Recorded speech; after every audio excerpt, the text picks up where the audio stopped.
आणि यानंतर एक वेगळी बातमी आहे। वयोवृद्ध पण जोशामध्ये भरलेल्या आजोबांनी एक मस्तपैकी डान्स केलेला आहे आणि याच डान्सचा व्हिडिओ सध्या सोशल मीडियावरती तुफान व्हायरल होतोय, धुमाकूळ घालतोय। डोंगराच्या कुशीतून खळखळ वाहणाऱ्या पांढऱ्या शुभ्र धबधब्यासमोर एका आजोबांनी चक्क तरुणाईलाही सुद्धा लाजवेल असा एक भन्नाट डान्स केलाय। लपक झपक स्टेप्स आणि आत्मविश्वास आणि निसर्गाच्या तालावर थिरकणारी ही अदाकारी सध्या चर्चेचा विषय ठरते आहे।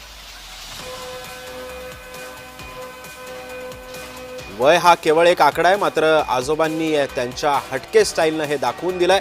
हे आजोबा कुठले आहेत हे अद्याप समोर आलेलं नसलं तरी सुद्धा आजोबांच्या दिलखुलास खेचक अदाकारीचा व्हिडिओ सोशल मीडियावर प्रचंड व्हायरल होतोय।